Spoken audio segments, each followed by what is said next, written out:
परवरदिगार आलम उस बस्ती के अंदर एक ऐसा इंसान भी मौजूद है, उस बस्ती के अंदर एक ऐसा फर्द भी मौजूद है, उस बस्ती के अंदर एक ऐसा आदमी भी मौजूद है जो परवरदिगार आलम एक सेकंड के लिए भी आपकी नाफरमानी नहीं करता है। एक सेकंड के लिए परवरदिगार आलम वो आपकी नाफरमानी नहीं करता है। परवरदिगार आलम आखिर आप उस बस्ती को उलटने का हुक्म कैसे दे सकते हैं? क्योंकि उस मुआशरे के अंदर, उस समाज के अंदर एक नेक इंसान भी मौजूद है। अल्लाह के नबी सल्लल्लाहु अलैहि वसल्लम फरमाते हैं कि अल्लाह तबारक व तआला हजरत जिब्रील अलैहिस्सलातु वस्सलाम को दोबारा हुक्म देता है कि ऐ मेरे फरिश्ते, जाओ उस बस्ती को उस नेक इंसान के समेत उलट दिया जाए। उस बस्ती को जो है उस नेक इंसान के साथ ही तबाह बर्बाद कर दिया जाए। उस बस्ती को जो है उस नेक इंसान के समेत ही उलट दिया जाए। अल्लाह के नबी सल्लल्लाहु अलैहि वसल्लम फरमाते हैं कि अल्लाह तबारक व तआला कहता है कि वो इंसान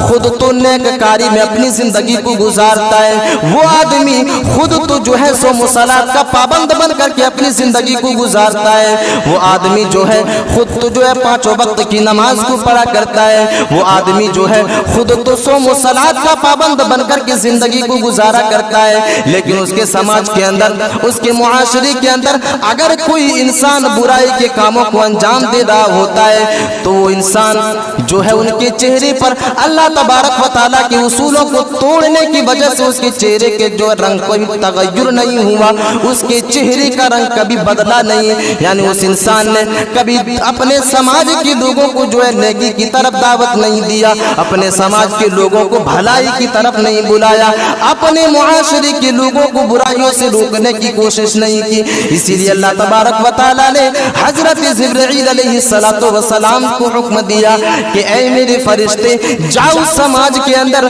जाओ उस बस्ती के अंदर और उस नेक इंसान के समेत ही उस बस्ती को उलट दिया जाए, उस नेक इंसान के साथ ही उस बस्ती को तहस नहस कर दिया जाए। मेरे अजीज साथियों, इस हदीस के ऊपर गौर व फिक्र करें। एक इंसान जो है समाज के अंदर सोमो सलात का पाबंद बन करके अपनी जिंदगी को गुजार रहा था, लेकिन क्या हुआ? अल्लाह तबारक व तआला ने जब उस बस्ती के ऊपर अजाब नाजिल करने के लिए हजरत जिब्रील अलैहिस्सलातु वस्सलाम को हुक्म दिया कि उस बस्ती को जो है उलट दिया जाए, उस बस्ती को पलट दिया जाए, उस बस्ती को तहस नहस कर दिया जाए। जब उस समाज के काफिरों के ऊपर अल्लाह तबारक व तआला की लानतें नाजिल हो रही है, जब उस समाज के अंदर अल्लाह तबारक व तआला का अजाब जो है काफिरों के ऊपर नाजिल हो रहा है, उसके साथ उन लोगों को भी अजाब की चपेट में लिया जा रहा है जो इंसान सौम सलात का पाबंद बन करके अपनी जिंदगी को गुजारा करते थे, यानी नमाज पढ़ा करते थे,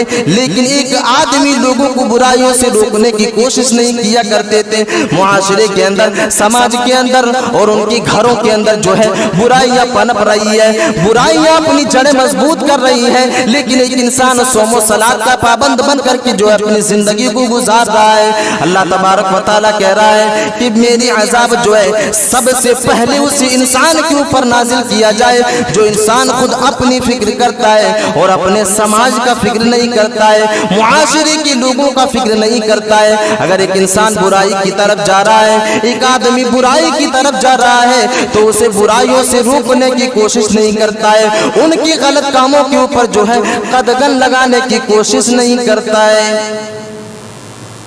तो अल्लाह के नबी सल्लल्लाहु अलैहि वसल्लम ने इसके अंदर ये बयान कर दिया कि एक इंसान के ऊपर, एक आदमी के ऊपर गुनाहों की वजह से अगर अल्लाह तबारक व तआला की अजाब और अल्लाह तबारक व तआला की फटकार और अल्लाह तबारक व तआला की लानतें नाजिल होगी, तो उसके साथ साथ उन लोगों के ऊपर अल्लाह तबारक व तआला की लानतें नाजिल होगी जो लोग बुराइयों को देख करके मुआशरे के अंदर खामोश रहा करते थे।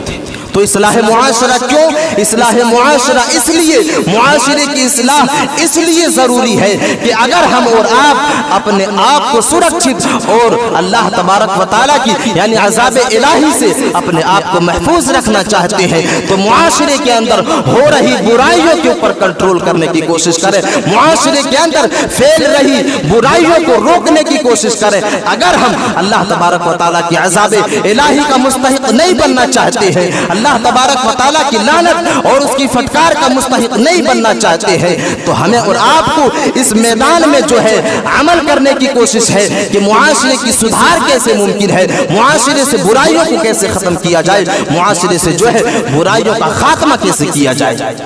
अगर हम और आप इसके ऊपर जल्द कोई कदम नहीं उठाएंगे तो मेरे अजीज साथियों, हमारी हालत भी उसी तरह होने वाली है जिस तरह का हालत कभी जो है बनी इस्राइल के काफिरों के ऊपर हुआ था। वो लोग भी इसी तरह के कामों को अंजाम दिया करते थे। वो लोग ये सोचा करते थे कि हमें क्या, हम तो पांचों वक्त की नमाज को पढ़ते हैं, हमें क्या, हम तो गलत कामों का इर्तिकाब नहीं करते हैं, हमें क्या, हम तो हराम खोरी नहीं किया करते हैं, हमें क्या, हम तो सोम सलात का पाबंद हैं, हम तो तहज्जुद गुजार हैं। लेकिन उनकी नजरों के सामने बुराइयां होती थी, लेकिन वो इंसान उन बुराइयों के ऊपर कदगन नहीं लगाया करते थे, उन बुराइयों को खत्म करने और उन बुराइयों को रोकने की कोशिश नहीं करते थे, जिसकी वजह से अल्लाह तबारक व तआला के ऊपर उनकी लानतें नाज़िल हुई और अल्लाह तबारक व तआला का फटकार उसके ऊपर नाज़िल हुआ। हजरत आयशा सिद्दीक़ा रज़ियल्लाहु तआला अन्हा एक हदीस के अंदर बयान करती है, यकूनु फी आखिर उम्मतिन खस्फुन व मस्खुन व क़ज़फ़ुन। अल्लाह के नबी सल्लल्लाहु अलैहि वसल्लम बयान करते हैं कि एक ज़माना ऐसा आने वाला है, एक दौर जो है उम्मत मुहम्मदिया के ऊपर ऐसा आ जाने वाला है, एक ज़माना ऐसा आ जाने वाला है कि इनके ऊपर पत्थरों की बारिश की जाएगी, इनके ऊपर पत्थरों की बारिश की जाएगी। उम्मत मुहम्मदिया के ऊपर पत्थरों के अज़ाब अल्लाह तबारक व तआला नाज़िल करेगा और इनके चेहरे और इनकी सूरतों को बिगाड़ देने वाला अज़ाब भी इनके ऊपर नाज़िल किया जाएगा। और इसी उम्मत मुहम्मदिया के ऊपर जो है ज़मीनों के अंदर धंसा देने वाला अज़ाब जो है इनके ऊपर मुसल्लत किया जाएगा। सबसे पहला अज़ाब जो है पत्थरों की बारिश होगी। दूसरा अज़ाब जो है वो ये है कि इनके लिए जो है ज़मीनों को धंसा दिया जाएगा और इनके चेहरे को बिगाड़ दिया जाएगा, इनकी खूबसूरतियों को खत्म कर दिया जाएगा। हजरत आयशा सिद्दीक़ा रज़ियल्लाहु तआला अन्हा सवाल करती है, क़ालत क़ुल्तु या रसूल अल्लाह अनुहलिकु व फ़ीना अस्सालिहून। ऐ मेरे नबी, क्या उस वक्त जो है मुआशरे से, उस वक्त समाज से नेक लोग खत्म हो जाएंगे? क्या उस वक्त समाज के अंदर नेक लोग मौजूद नहीं होंगे? क्या उस वक्त मुआशरे के अंदर तहज्जुद गुजार मौजूद नहीं होंगे? क्या उस वक्त समाज के अंदर कोई अल्लाह तबारक व तआला के उसूलों के ऊपर अमल करने वाला नहीं होगा? अल्लाह के नबी सल्लल्लाहु अलैहि वसल्लम फरमाते हैं, क़ाला नअम इज़ा ज़हरल ख़बथ। अल्लाह के नबी सल्लल्लाहु अलैहि वसल्लम फरमाते हैं कि हाँ, उस वक्त नेक लोग भी मौजूद होंगे, उस वक्त मुआशरे के अंदर नेक लोग मौजूद होंगे, उस वक्त मुआशरे के अंदर सोम सलात के पाबंद लोग मौजूद होंगे, उस वक्त मुआशरे के अंदर जो है सोम सलात के पाबंद लोग मौजूद होंगे, पांचों वक्त नमाज को अदा करने वाले लोग मौजूद होंगे। इज़ा ज़हरल ख़बथ,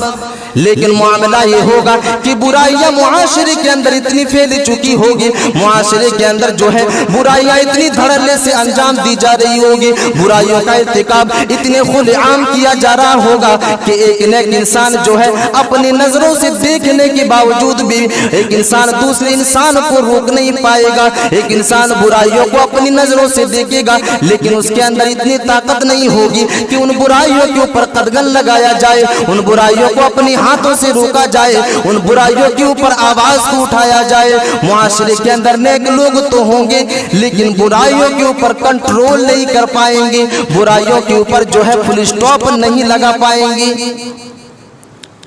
मेरे अजीज साथियों, इस हदीस के ऊपर भी गौर करें। अल्लाह के नबी सल्लल्लाहु अलैहि वसल्लम फरमाते हैं कि अजाब नाजिल की जाएगी उम्मत मुहम्मदिया के ऊपर, और फिर सवाल की जाती है कि अल्लाह के नबी, क्या उस दौर में, क्या उस जमाने में नेक लोग मौजूद नहीं होंगे, सोम सलात के लोग मौजूद नहीं होंगे? अल्लाह के नबी सल्लल्लाहु अलैहि वसल्लम कहते हैं कि मुआशरे के अंदर नेक लोग भी मौजूद होंगे, सोम सलात के पाबंद लोग भी मौजूद होंगे, लेकिन बुराइयां इतनी फैल चुकी होगी, मुआशरे के अंदर बुराइयां इतनी धड़ल्ले से अंजाम दिया जा रहा होगा, बुराइयों का इर्तिकाब इस तरह किया जा रहा होगा कि एक नेक लोग देखने के बावजूद भी उनके ऊपर कदगन नहीं लगा सकेंगे, उन बुराइयों को अपने हाथों से रोक नहीं सकेंगे। यही वजह है कि उनके ऊपर जो है अल्लाह तबारक व तआला की अज़ाब और अल्लाह तबारक व तआला की लानतें नाज़िल होगी।